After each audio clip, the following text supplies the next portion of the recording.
Hi viewers, in this presentation we are going to see the branches and methods of accounting. Let us go to the presentation. So first we are going to see the branches or types of accounting. So accountingல என்னென்ன branches இருக்கு இல்லைன்னா டைப்ஸ்னு சொல்லலாம். There are different types of accounting. நிறைய இருக்கு. So types வந்துட்டு 6 to 7 8 types இருக்கும், branches இருக்கும். So இதில் நம்ம முக்கியமாக ஃபஸ்ட் ஒரு 3 branches மட்டும்தான் நம்ம பார்க்க போகிறோம். So first one is financial accounting, then second one is cost accounting, next management accounting. So first one financial accounting. Actual அவர் பேப்பர் இப்போ என்ன பார்த்துட்ருக்கோமோ, ஸோ ஃபினான்ஷியல் அக்கௌண்டிங் ஏற்கனவே நல்லா தெரியும். எதுக்குன்னு பார்த்தோன்னா it is the method of recording transactions. So accounting பிரின்சிபல்ஸை follow பண்ணி நம்ம டே டு டே ட்ரான்சாக்ஷன்ஸை ரெக்கார்ட் பண்ணுறோம். So it is the original form of the accounting process. So இது ரெக்கார்ட் பண்ணி நம்ம என்ன பண்ணுறோம், இதோட மெயின் பர்பஸ் என்னென்னா ப்ராஃபிட்டாக லாஸாக நம்ம பிஸ்னஸில் அப்படின்றத தெரிஞ்சுக்கிறோம். Then arithmetical accuracy trial balance தெரிஞ்சுட்டு ப்ராஃபிட் அண்ட் லாஸ் போடுறோம். ப்ராஃபிட் அண்ட் லாஸ் போட்டுட்டு ஃபினான்ஷியல் பொசிஷன் பேலன்ஸ் ஷீட் மூலயமா நம்ம தெரிஞ்சுக்கிறோம். This is for 1 year period. Next பார்த்தோன்னா cost accounting. So cost accounting பார்த்தோன்னா இதில் வந்து மெயினாக வந்துட்டு ஒரு ப்ராடக்டோட காஸ்ட் என்ன அப்படின்றத எவாலுவேட் பண்ணுறது தான் இதோட மெயின் நோக்கம். இந்த அக்கௌண்ட்ஸோட நோக்கமே அதுதான். So product or service offer பண்ணுறதுக்கு எவ்வளோ வந்து காஸ்ட் செலவாச்சு அப்படின்றத நம்ம எவாலுவேட் பண்ணுறோம். ஸோ இந்த காஸ்ட்டை கன்சிடர் பண்ணும்போது அவங்க என்ன பண்ணுவாங்க, நிறைய ஃபேக்டர்ஸை வந்து கன்சிடர் பண்ணி தான் காஸ்ட்டை வந்து ஃபிக்ஸ் பண்ணுவாங்க ஒரு ப்ராடக்ட்டுக்கு. போத் ப்ரொடக்ஷன் ஏரியாவில் நடக்கக்கூடிய செலவுகள் மற்றும் அட்மினிஸ்ட்ரேட்டிவ் ஆஃபீஸில் நடக்கக்கூடிய செலவுகள் எல்லாமே சேர்த்து பார்க்குறது தான் என்னென்னு பார்த்தோன்னா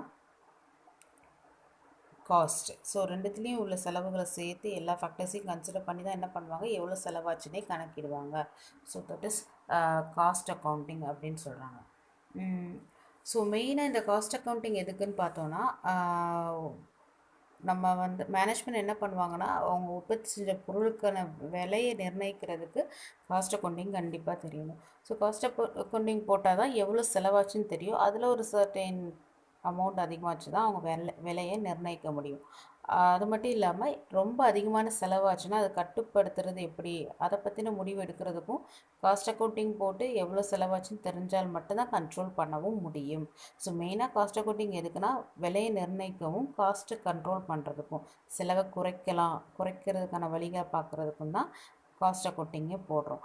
ஸோ இதில் மெயினாக என்னென்னா எவ்வளோ வேஸ்டேஜ் ஆச்சு, எவ்வளோ லீக்கேஜ் ஆச்சு, எவ்வளோ டிஃபெக்ட் ஆச்சு மேனுஃபேக்சரிங் பண்ணும்போதோ மார்க்கெட்டிங் பண்ணும்போதோ இது எல்லாமே வந்துட்டு பின் பாயிண்ட் பண்ணி சொல்லிடுவாங்க.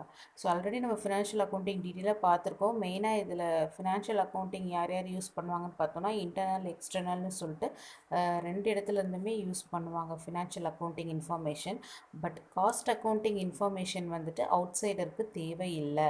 ஸோ இன்சைடர்ஸ் அதாவது இன்டர்னல் யூசர்ஸ் மேனேஜ்மெண்ட் மட்டும்தான் யூஸ் பண்ணுவாங்க. இதை மேக்ஸிமம் யார்கிட்டையும் வந்துட்டு அவுட் சைடர்ஸ்கிட்ட சொல்ல மாட்டாங்க. ஸோ காஸ்ட் அக்கௌண்டிங் வந்து அவங்க ஓன் ரெஃபரன்ஸ் வச்சு ப்ரைஸை நிர்ணயிக்கிறதுனால இது எக்ஸ்டர்னல் யூசர்ஸ்க்கு இந்த இன்ஃபர்மேஷன்ஸ் போகாது. Next management accounting. ஸோ இதுவும் வந்துட்டு one of the branch of accounting. இதில் வந்துட்டு மேனேஜ்மெண்ட் வந்துட்டு நல்ல நிர்வாகம் நடத்துறதுக்கு தேவையான முடிவுகளை எடுக்கிறதுக்கு தேவையான சில டேட்டாஸை கொடுக்கறது தான் மேனேஜ்மெண்ட் அக்கௌண்டிங். ஸோ முக்கியமான முடிவுகள் நிறைய ஆக்டிவிட்டீஸை இதெல்லாம் கண்ட்ரோல் பண்ணணும் அப்படின்ற முக்கியமான டெசிஷன்ஸ் எடுக்கிறதுக்கு வந்துட்டு மேனேஜ்மெண்ட் அக்கௌண்டிங் தான் சர்டின் டேட்டாஸ் கொடுக்குறாங்க. ஸோ இதில் என்ன மாதிரியான டேட்டாஸ் இருக்குன்னு பார்த்தோன்னா budget, projected cash flow end fund flow statement, எவ்வளோ பணப்புழக்கம் இருக்குது, ஃபண்ட் எவ்வளோ உள்ளே இருக்குது, so variance analysis report, cost volume profit analysis report, break even point calculation, இந்த மாதிரியான முக்கிய முடிவுகள் மேனேஜ்மெண்ட் எடுக்கிறதுக்கு முழுக்க மேனேஜ்மெண்ட் மட்டும் தேவைப்படக்கூடிய டேட்டாஸ் எல்லாம் கொடுக்கறது மேனேஜ்மெண்ட் அக்கௌண்டிங். இதுவும் பெருசாக எக்ஸ்டர்னல் யூசர்ஸ்க்கு தேவைப்படாது. இன்டர்னலில் மேனேஜ்மெண்ட்டுக்கு மட்டும் மெயினாக மேனேஜ்மெண்ட் அக்கௌண்டிங் இன்ஃபர்மேஷன்ஸ் நம்ம கொடுப்போம். ஸோ தீஸ் ஆர் ஆல் இதுக்கு முன்னாடி பார்த்தது financial accounting, cost accounting, management accounting. அது மூணுமே வந்துட்டு branches or types of accounting. Next என்ன பார்க்க போகிறோன்னா basis or methods of accounting பார்க்க போகிறோம்.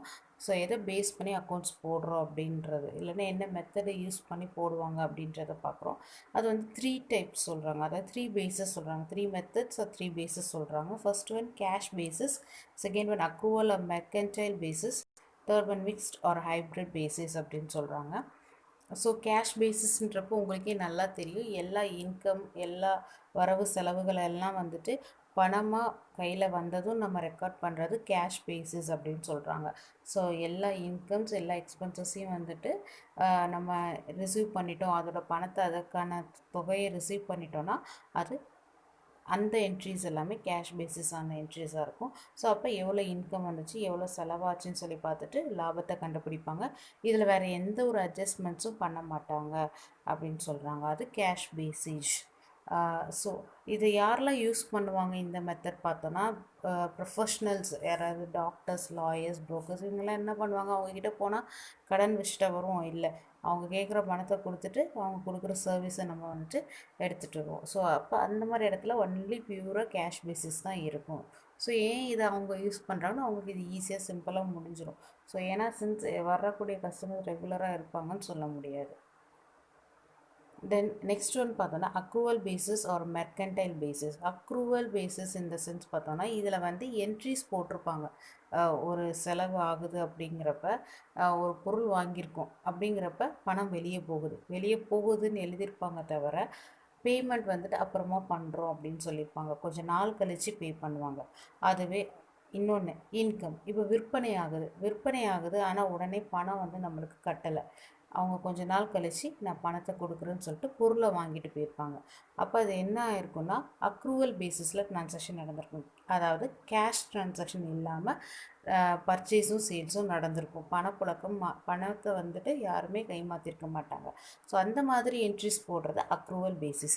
ஸோ ஒன்ஸ் அகெயின் சொல்கிறேன், ஸோ அக்ரூவல் பேசிஸ்னால் வந்துட்டு விற்பனை நடந்திருக்கு ஆனால் பணம் வாங்கலை, பணத்தை 2-3 நாளில் தரேன், இல்லை 1 மாதத்தில் தரேன்னு சொல்லிட்டு பொருளை வாங்கிட்டு போயிருப்பாங்க. அதுவே நம்ம வெளியில் சப்ளைஸ்லேருந்து வாங்கும்போது நாங்கள் 1 மந்தில் வந்துட்டு உங்களுக்கான பணத்தை செலுத்துகிறோம் அப்படின்னு சொல்லிட்டு பொருளை மட்டும் வாங்கிட்டு வந்திருப்போம், பர்ச்சேஸ் பண்ணிட்டு வந்திருப்போம்.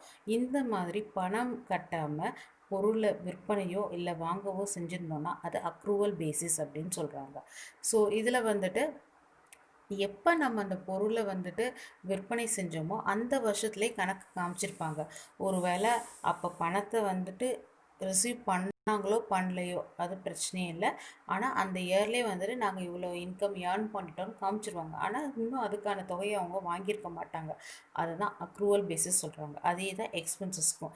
நம்ம வந்து பே பண்ணலை, ஒரு பர்ச்சேஸ் பண்ணியிருக்கோம், பே பண்ணலை, ஆனால் அந்த அந்த குறிப்பிட்ட பீரியட்லேயே, அக்கௌண்டிங் பீரியட்லேயே என்ன சொல்லியிருப்போம், இந்த இதை நாங்கள் பே பண்ணிட்டோம் அப்படின்னு சொல்லி காமிச்சிருப்போம். அப்போ அதெல்லாம் என்னது அக்ரூவல் பேசிஸ் அப்படின்னு சொல்லுவாங்க. பட் ஆனால் என்ன இதோட நோக்கம்னா, பணம் வாங்கிட்டோமோ இல்லை பணம் கட்டிட்டோமோ அது மேட்ரே இல்லை, அவங்க என்ன பண்ணுவாங்க, என்ட்ரிஸ் எல்லாம் போட்டுருவாங்க. ஸோ அது அக்ரூவல் பேசிஸ் அப்படின்னு சொல்கிறாங்க. ஸோ இதுலேயும் இன்கம் மைனஸ் எக்ஸ்பென்சஸ் ப்ராஃபிட் வருது. ஸோ இதில் வந்துட்டு என்ன ஒரு ட்ராபேக் பார்த்தோன்னா, பணம் வாங்கினோமோ இல்லை கொடுத்தோமோ அதெல்லாம் வந்து நடந்துச்சானே செக் பண்ணாமல் அப்படியே டக்குன்னு என்ட்ரிஸ் அப்பப்போ அந்த இயரில் போட்டு ப்ராஃபிட்டுன்னு காமிச்சிடுறாங்க. அவ்வளோதான் இதில் உள்ள ட்ராபேக். ஸோ இதில் சில அட்ஜஸ்ட்மெண்ட்ஸ் வந்துட்டு அக்கௌண்ட்ஸ் ஃபைனலைஸ் பண்ணும்போது அட்ஜஸ்ட்மெண்ட்ஸ் பண்ணுறாங்க. அட்ஜஸ்ட்மெண்ட்ஸ்னால் அவுட்ஸ்டாண்டிங் வேஜஸ், அக்ரூவல் இன்கம், அந்த மாதிரியான அட்ஜஸ்ட்மெண்ட்ஸ் எல்லாம் மேக் ஓவர் பண்ணிடுறாங்க. இதெல்லாம் யார் யூஸ் பண்ணுவாங்கன்னு பார்த்தோன்னா வணிகர்கள், மெர்ச்சன்ட்ஸ், ட்ரேட் அண்ட் இண்டஸ்ட்ரி, அவங்களாம் யூஸ் பண்ணுவாங்க. ஏன்னா அவங்க வந்துட்டு என்னென்னா பெரிய பெரிய பல்காக பொருள் வாங்கும்போது உடனே கேஷ் கொடுத்து வாங்க முடியாது, அப்படிங்கிறப்ப கடனுக்கு தான் வாங்கிட்டு போவாங்க. ஸோ அப்போ கடனுக்கு விற்பனை செய்வாங்க ஹோல்சேலர்ஸ்லாம். ஸோ அந்த மாதிரி பண்ணுறப்ப அவங்க இந்த மாதிரியான மெத்தட் ஆஃப் அக்கௌண்டிங் வந்துட்டு ஃபாலோ பண்ணுவாங்க. ஸோ இதை மாதிரி யூஸ் பண்ணுறதுனால மெர்ச்சன்ட்ஸு, ட்ரேடு, இந்த மாதிரி வணிகர்கள் யூஸ் பண்ணுறதுனால இதை இன்னொரு நேம் என்ன சொல்கிறாங்கன்னா மெர்கன்டைல் பேசிஸ் அப்படின்னு சொல்கிறாங்க. Next hybrid or mixed basis. So இந்த நேம்லேயே புரிஞ்சிருக்கும், கேஷ் பேசிஸையும் அக்ரூவல் பேசிஸையும் ரெண்டுத்தையும் மிங்கிள் பண்ணி யூஸ் பண்ணுற மெத்தட் வந்துட்டு ஹைப்ரிட் ஆர் மிக்ஸ்டு பேசிஸ்ன்னு சொல்கிறாங்க. ஏன்னா சில இன்கம் நம்ம வந்து என்ன பண்ணுவோம், விற்பனை செய்யும் போது உடனே பணத்தை வாங்கிடுறோம், அப்போ கேஷ் பேசிஸில் வாங்கிடுறோம். ஆனால் நம்ம வந்துட்டு மூலதன பொருட்கள், நம்ம பொருளை உற்பத்தி செய்யறதுக்கு மூலதன பொருட்கள் சப்ளைஸ்லேருந்து வாங்கும்போது என்ன பண்ணியிருப்போம், இந்த டேட்டில் நாங்கள் உங்களுக்கு பேமெண்ட் தருவோம்னு சொல்லிட்டு முன்னாடியே பொருளை வாங்கிட்டு வந்திருப்போம். அப்போ அது அக்ரூவல் பேசிஸாக மாறிடுது. ஸோ அப்போ இன்கம் வந்து உடனே கேஷ் ஆகும், எக்ஸ்பென்சஸில் வந்துட்டு நம்ம அக்ரூவல் பேசிஸில் நம்ம பொருளை வாங்கிட்டு வந்திருப்போம்னா மேக்ஸிமம் ஒரு கம்பெனியில் இப்படி தான் இருக்கும். அப்போ இது ரெண்டுமே கலந்தது தான் ஹைப்ரிட் ஆர் மிக்ஸ்டு பேசிஸ் அப்படின்னு சொல்கிறாங்க. ஸோ அக்கௌண்ட்ஸை வந்துட்டு கேல்குலேட் பண்ணுறதுல 3 மெத்தட் இருக்குது. ஒன்று cash, accrual or mixed basis சொல்கிறாங்க. பிரான்ச்சஸ் ஆஃப் அக்கௌண்டிங்கில் financial accounting, cost accounting, management அக்கௌண்டிங்னு இம்பார்ட்டண்ட்டான இந்த 3 அக்கௌண்டிங்கை மட்டும் பிரான்ச்சஸில் பார்த்துருப்போம். ஆனால் நிறைய அக்கௌண்டிங் இருக்குது பிரான்ச்சஸில். ஓகே, ஸோ இந்த வீடியோ எல்லாருக்கும் புரிஞ்சிருக்கும்னு நான் நினைக்கிறேன். ஸோ புரிஞ்சிருந்துச்சுன்னா என்னோடய வீடியோ லைக் பண்ணுங்கள், ஷேர் பண்ணுங்கள், கமெண்ட் பண்ணுங்கள். மறக்காமல் என்னோடய சேனலை சப்ஸ்கிரைப் பண்ணுங்கள். தேங்க்யூ.